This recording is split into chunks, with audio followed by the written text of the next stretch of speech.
Énigme et aventure.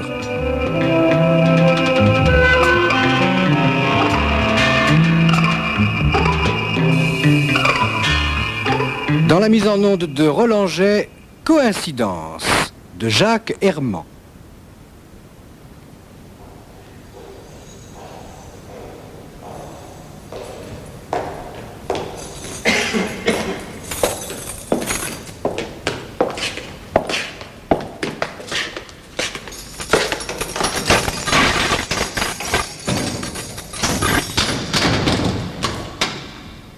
Allez, entre. Le petit nouveau, les enfants. Salut, mon gars. Bonjour. T'as tout, Mora, couverture, gamelle? Oui. On dit oui, chef. Oui, chef. Alors installe-toi. Soyez gentil avec lui, c'est un complexé. Je te le confie, Gilbert. Oh, chef, on n'est pas des sauvages, Alban et moi. Non, des primaires, Tonio, simplement. Faites-moi confiance, chef. Votre complexé est en bonne main. Bon.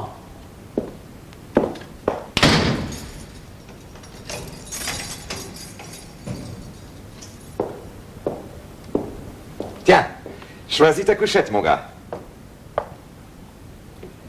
Là, à gauche, c'est moi, Gilbert Le Dantec, pour te servir.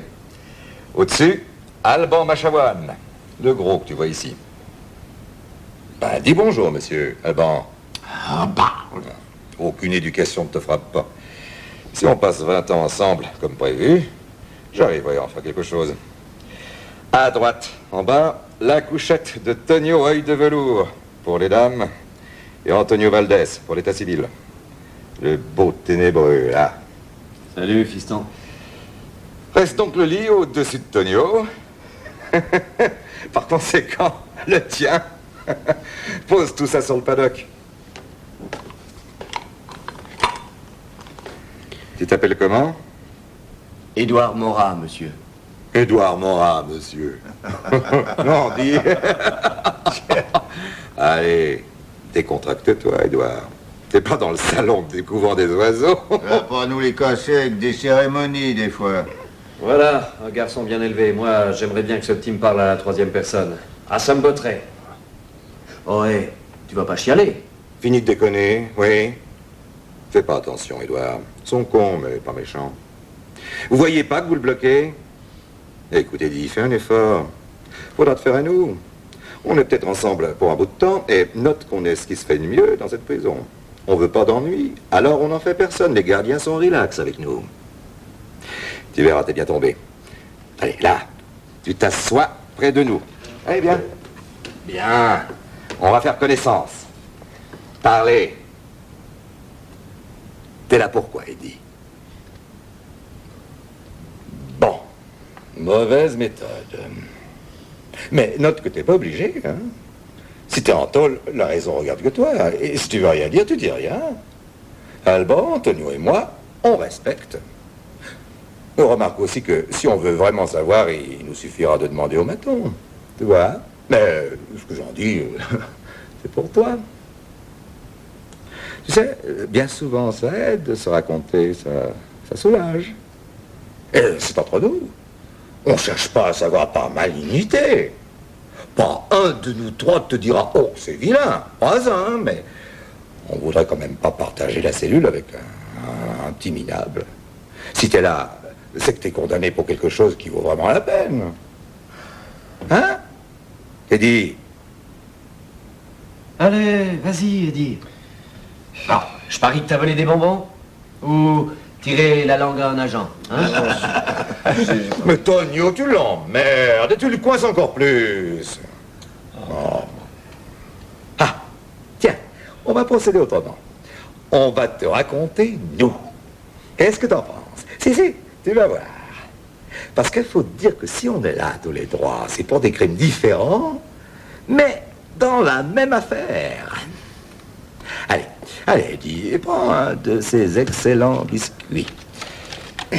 Reste probable de la guerre de 14 et que la cantine nous fournit à prix d'or. Mon Dieu, ils sont durs. Il parle. Et ils mangent. Et il sourit. Tiens. Un verre de la pompe. Cuvée Fresne 82 pour faire glisser. Merci, monsieur. Non, merci, Gilbert. Ça vient, ça vient. Ah, raconter, Gilbert, c'est son truc. Il aime. Messieurs, un peu de respect, s'il vous plaît. Tout ce que je vais te raconter, Eddie, n'est qu'une longue suite d'incidents, de coïncidences, de malencontreuses coïncidences. De manque de peau, surtout. Si tu veux, Alban.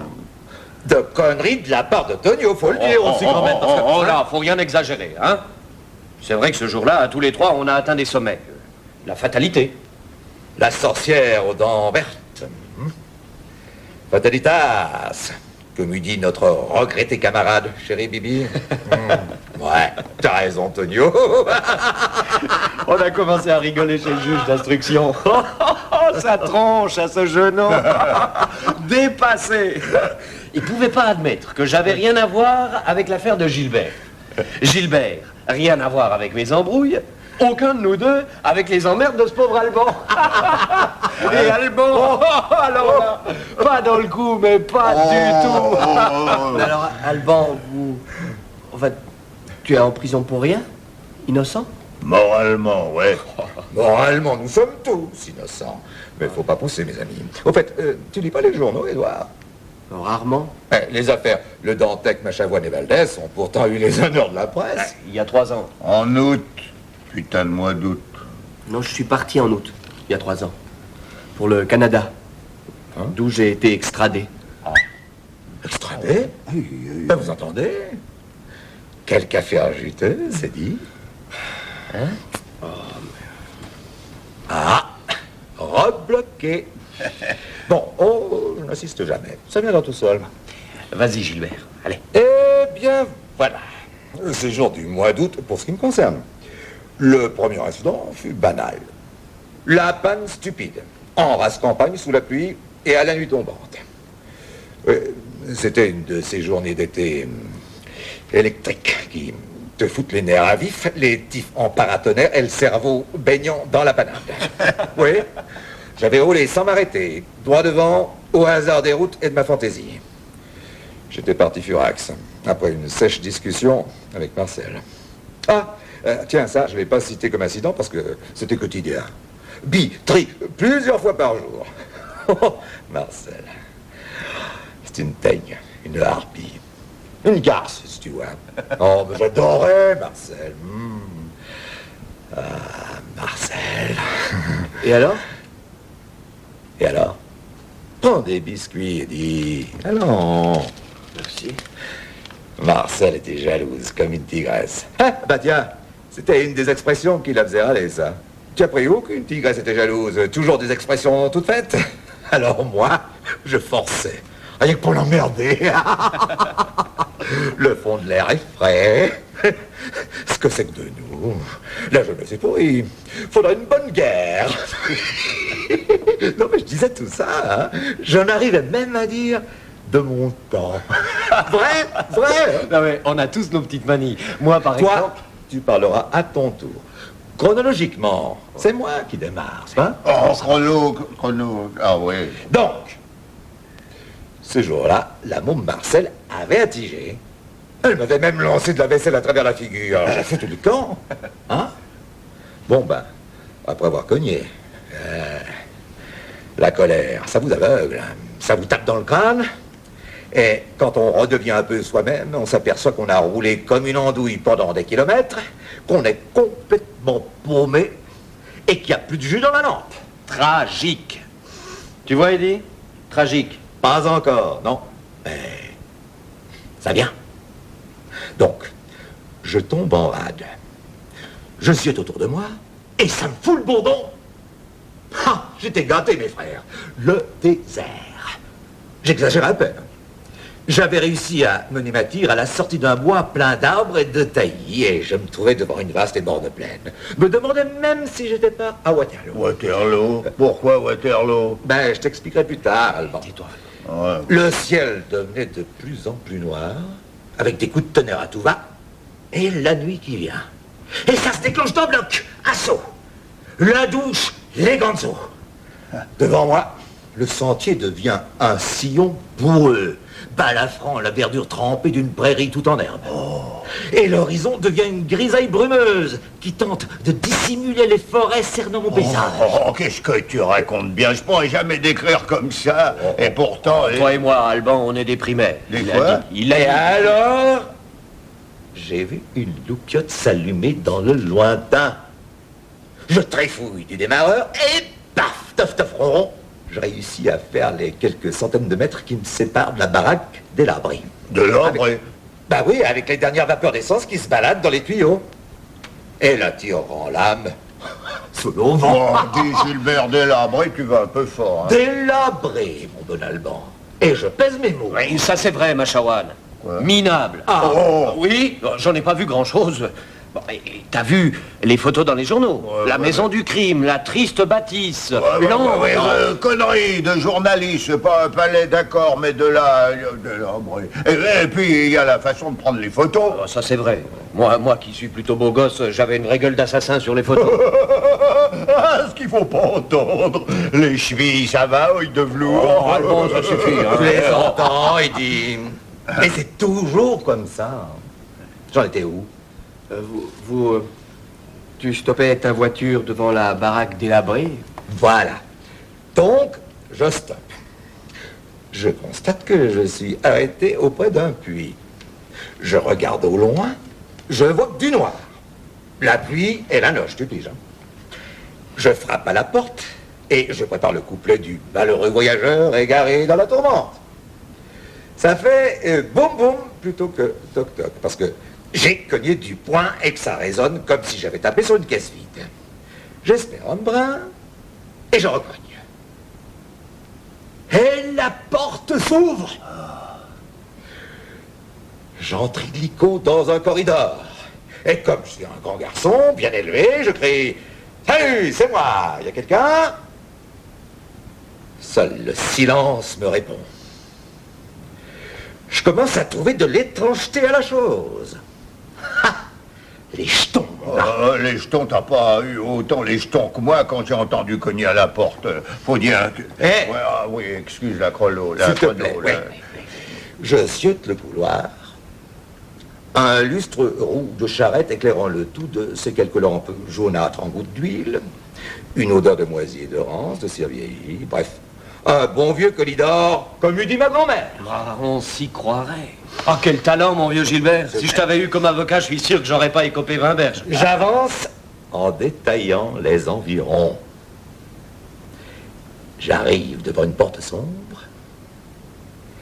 et me voilà dans la salle à manger.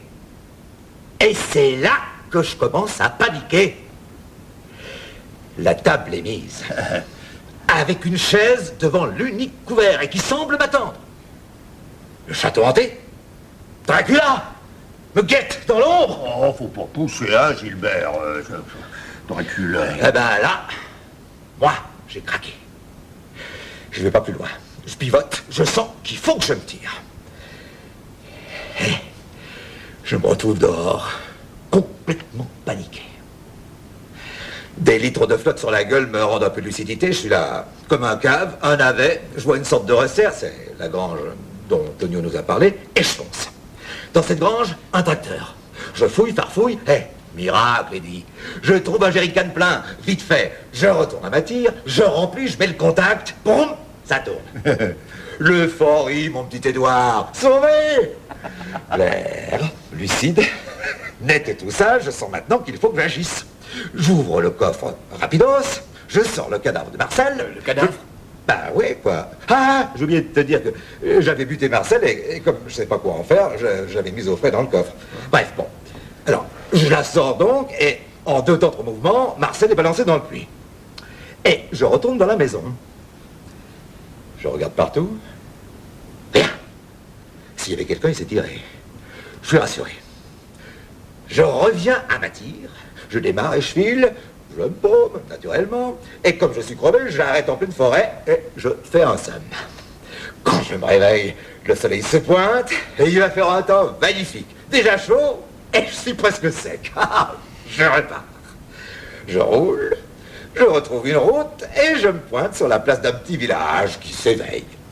J'avise un petit troquet de l'autre côté d'une place et le patron qui balaye devant sa terrasse. Et je me fous à rigoler. La détente, quoi. La fin du cauchemar.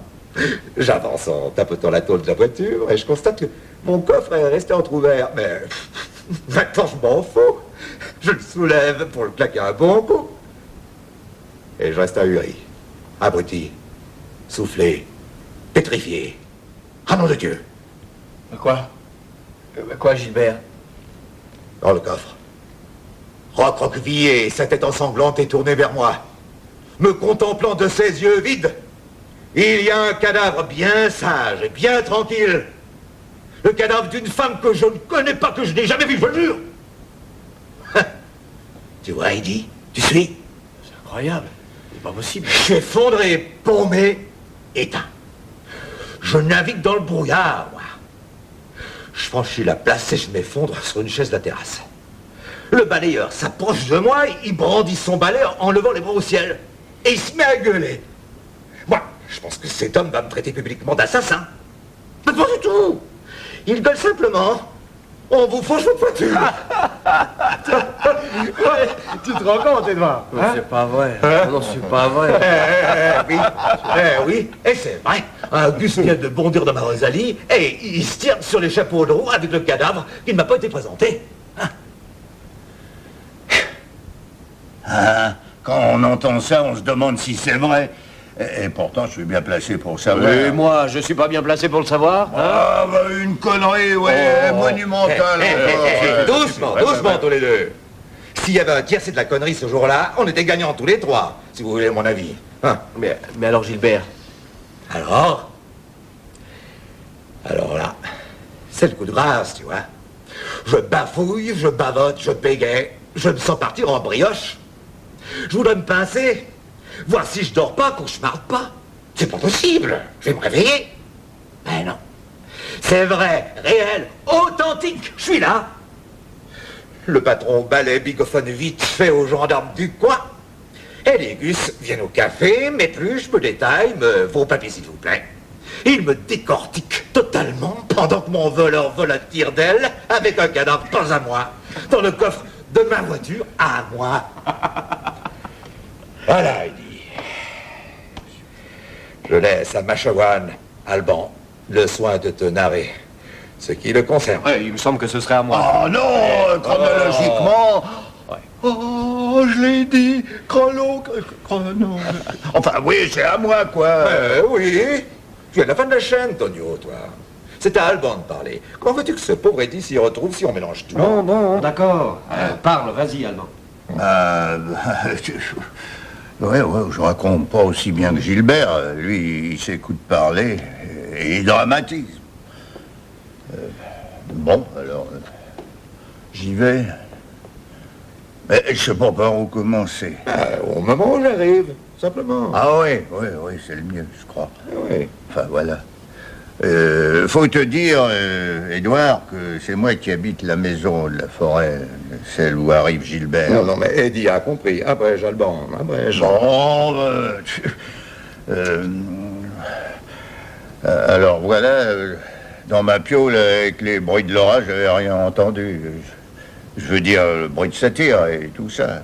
Son arrivée devant chez moi, quoi. C'est seulement quand il a cogné à la porte que la trouille que j'ai eue.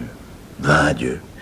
J'étais dans le couloir en train de traîner le corps de Marguerite. Oui, j'avais tout simplement l'intention de le foutre dans le puits, ni vu ni connu. Je te dirai pas pourquoi j'ai escagassé la Margot. Ça te regarde pas. Voyons, Alban. Non, ça le regarde pas. Allons. Bon, enfin, si tu veux. Bah, après tout. Eh ben... La Margot m'avait laissé choir il y avait des années pour un peigne-cul de la ville. Et elle revenait d'un seul coup, la gueule enfarinée. Salut, c'est moi, je reviens, c'est chez moi ici. Elle revenait alors que je m'étais habitué. Dieu de Dieu. Ah, j'ai vu rouge, quoi. J'y ai dit tout ce que j'avais souffert et tous les travaux que je m'étais cogné tout seul. J'y ai dit tout. Au lieu de s'écraser, elle m'a répondu. Sec! Que si j'étais resté seul dans mon trou, c'est que j'étais trop con pour aller ailleurs. Et qu'elle était bien bonne de revenir, tout ça, tu te rends compte? Ben, j'ai vu rouge, je te dis, et l'autre con qui se pointe au mauvais moment. Quand je le traîne à Margot... Dis donc, Alban, c'est de moi que tu parles ainsi. Oh, écrase-toi aussi, hein. On a dit qu'on se faisait plus de reproches. D'accord? D'accord. Mais par moment, ouais, basta. Alors il se pointe, je dis, affolé que je suis, je tire Marguerite dans un réduit, un placard, et je m'y planque aussi. Ouais, si j'avais le talent de Gilbert, je te raconterais mon face-à-face avec Margot dans mon placard, pendant que je l'entends se balader dans les couloirs. Il t'a raconté tout ce qu'il a fait. Et pendant ce temps-là, je suis paralysé, bloqué. J'entends se barrer. J'entends la voiture se remettre à marcher au bout d'un moment. Je me dis, il se taille. Bon, j'ouvre le placard et je tire Margot. Là-t-il pas que le moteur s'arrête et qu'il revient, c'est zig? Ben Dieu. Heureusement pour lui, parce que je crois bien que je l'aurais buté aussi. En ouvrant la porte, il nous cache, Margot et moi. Pendant qu'il fouille encore, je sors avec Margot, qui est lourde, que je commence à en avoir plein le dos. Et je vois la bagnole dehors. Alors je fous ma Marguerite dans le coffre et je me planque dans la resserre. Pourquoi j'ai foutu le cadavre dans son coffre, je sais pas, hein. Connerie. Ça. Pour emmerder le mec qui m'avait dérangé, qui se baladait chez moi, comme chez lui. Je sais pas, je pouvais pas deviner. Primo qu'il avait déjà foutu un cadavre dans mon puits. Deuxièmement qu'il allait se faire faucher sa bagnole par ce connard d'œil de velours. Et troisièmement, enfin tout ce qui allait se passer ensuite. Mollo, Machawan Alban, sois pas amer. Bon. Gilbert nous l'a dit. Au tiercé de la connerie, on est gagnants, tous les trois. Ouais, bon, ça... Oh, de toute façon, moi, j'ignorais tout de vos micmacs tordus, hein. Et je pensais qu'à une chose, me tirer. Alors, tu vas pas jouer les victimes. Non. La victime, c'est moi, parfaitement. Si on réfléchit bien... Ouais. Le doigt de Dieu s'est abattu sur toi ce jour-là. T'as été le Deus ex machina. Laisse tomber le latin, hein. Et laisse le bon Dieu tranquille, il avait certainement autre chose à faire de ses 10 doigts qu'à me les flanquer sur la gueule. Le manque de peau, les coïncidences. Les impondérables, le fat. Vous allez parler français, oui? Oui, nature liche. Moi, mon petit Édouard, je venais de jouer la cavale. Et je venais de passer une partie de la nuit dans les bois, sous l'orage, et le ventre creux. J'arrive en vue d'un village. J'avais juste l'intention de faucher quelques bouffes. Et qu'est-ce que je vois? La tire de Gilbert. Exact. Tout juste, Eddie. Je me dis... Un cave qui laisse sa tire avec la clé en prime, s'il vous plaît, ça se refuse pas. Je pouvais pas deviner qu'il y avait un macabé dans le coffre, moi, hein. Je fauche donc, et je roule, tranquille. Il pouvait bien barrer les routes, les bourgs en uniforme. J'étais solo dans mes petits sentiers de forêt bien paisibles, et qui allaient me mener à une planque connue de moi seul. La fin des emmerdes, je me pensais. Tu parles. Quelques kilomètres encore, et j'étais sauvé. Et voilà. Le... Fatum, comme te dit le professeur. Je sens des odeurs, je vois des fumées, j'entends des bruits, mon gars. Le rifle. La forêt en feu. Tu te rends compte, Eddie? Tu vois où j'étais? C'est pas possible.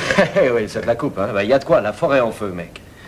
Alors je fonce à toute beurzingue, poursuivi par les flammes. J'essaie de me tirer de là, je veux pas terminer ma carrière en échoui. Oui. Alors, j'arrive près d'une baraque au ras des bois, et il y a là des tas de pompiers forestiers, des gendarmes, des tas de mecs qui ont dû se trouver coincés, et qui t'arrosent la piole. Et tous les environs, en pompant dans le puits, en gueulant. Ah, mon pauvre Édouard. C'est pas possible. C'est pas possible. Bah, si. Et quand le feu s'est éloigné, au fond du puits, on a retrouvé un cadavre de femme. Dans ma bagnole, on a retrouvé un autre cadavre de femme. Et ils se sont aperçus que c'était moi qu'on recherchait parce que je m'étais évadé de tôle. Que le cadavre que je transportais dans la bagnole volée était celui de la femme du type de la baraque à côté, ce crétin d'Alban, dans le puits de laquelle on venait de repêcher, etc., etc. Et voilà. Oh non, non, non. Oh, si. Et pourtant, tu vois le fâcheux enchaînement de circonstances, Édouard. Tu vois dans quel sac de nœuds nous étions tous emberlificotés. Mais tu te rends compte avec quelle joie les flics ont sauté dans le sac? Avec quel plaisir ils ont démêlé les nœuds pour nous retrouver chacun à un bout de la ficelle. Parce que ça n'a pas été long, hein.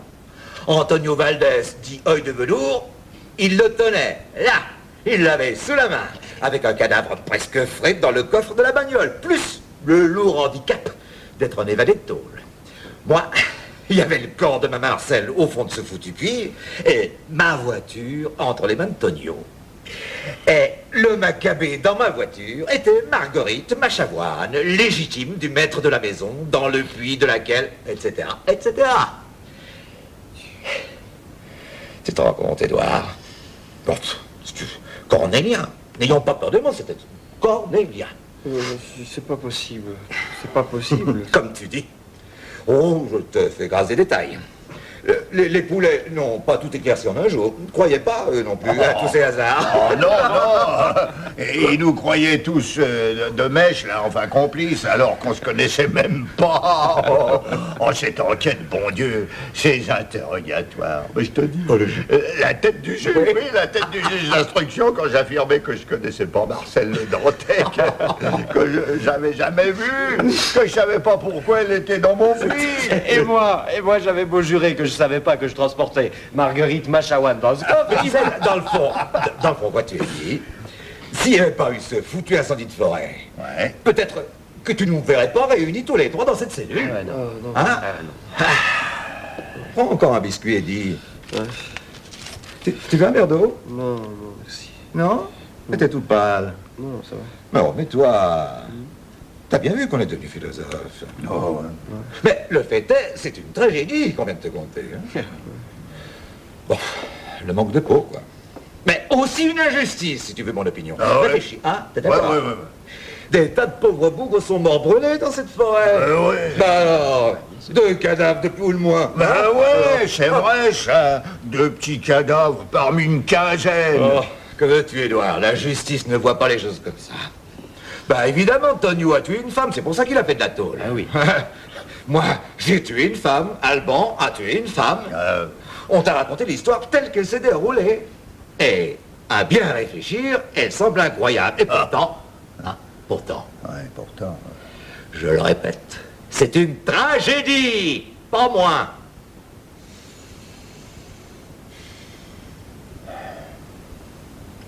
Et toi, Eddie? Quoi? Oui. Aurais-tu tué une femme? Hein? Eh ben voyons, Eddie. Tu n'oses pas?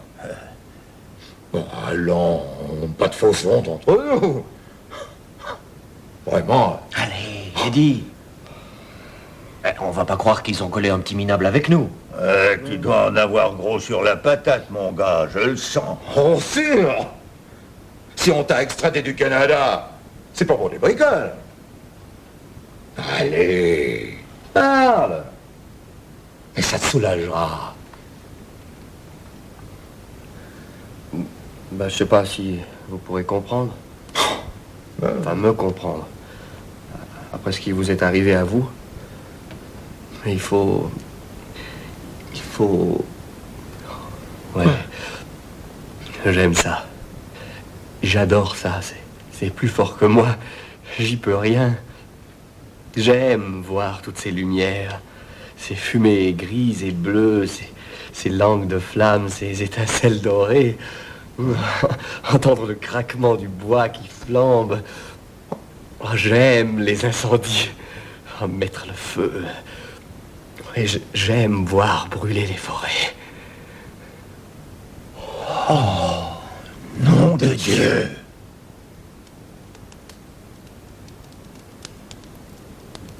Coïncidence.